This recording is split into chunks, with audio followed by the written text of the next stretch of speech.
Croeso i sesiwn yma fe tîm Powerchair Cwrdd pêl-droed Wrecsam. Yn nod heno di rhoi cyfleoedd i plant a pobl ifanc ac oedolion hefyd i cynrychioli y clwb. Tymor yma am y tro cyntaf, dyn ni'n chwarae yn cyngor rhanbarthol. Mae tîm wedi gwneud yn arbennig yn y cyngor ers dod mewn blwyddyn yma. Erbyn hyn mae gen i 17 yn y tîm. Yn diweddar dyn ni wedi ennill yn erbyn Man City. Rwy'n arbennig i gweld gwynebau y chwarae ar y chwiban ola. Caio, chdi ydi capten y tîm yma. Deitha fi pa mor bwysig ydi bod yn rhan o hyn?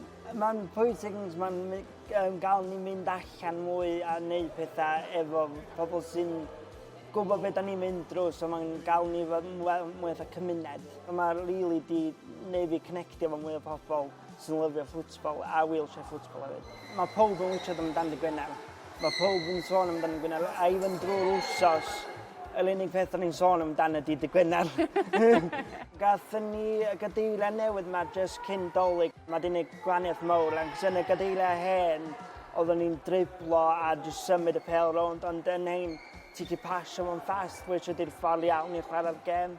Yeah, the new chair's been a game changer. The only way I can describe it is going from playing with a leather football to playing with a new modern one. It totally changes the game for them. But the speed means that they can pass and shoot much better.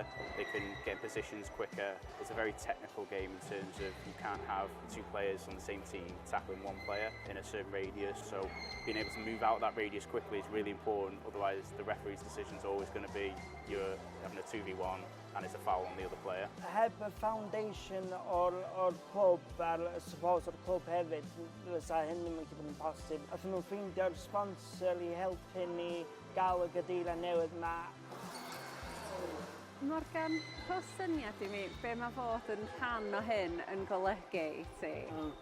Mae'n golygu fo rili. Mae'n bwysig bod rhan tîm.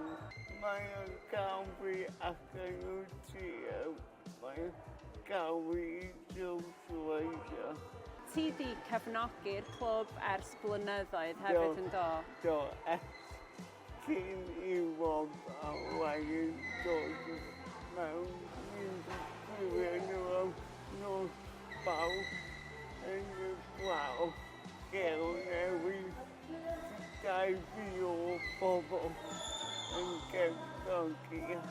Wan, mae'n llawn. Byddai fi mamw byddai fi gallu chwarae ffwtbol. Chwarae teg i glwb a disability officer o setio o'n i fyny. Nid pawb sy'n gallu dweud bod nhw wedi sgorio gol yn erbyn Man City, ond mi wyt ti wedi yn do? Do, ond mae'n anwyd y gol o halfway line. So ti'n atgorio'r winning goal o'r halfway line? Do. Dwi wedi gweld chdi heno yn chwarae yn y gol, so ti'n amlwg yn aml dylentog yn y gamp yma hefyd? Wel, yn bo am munud. Ti'n rhy modest. Mae'r bathodyn ar rwan, bathodyn Wrecsam, yn un sydd yn enwog dros y byd i gyd, yn dydi? Be mae o'n olygu i fod yn cynrychioli'r clwb? Mae'n golygu bod ni'n representio Cymru a bod ni'n representio ffwtbol yn Cymru. Mae pob yn gwybod amdan hyn a mae pob yn dysgu mwy a mwy bob wsos really, amdan y clwb yn representio bobl anabal hefyd.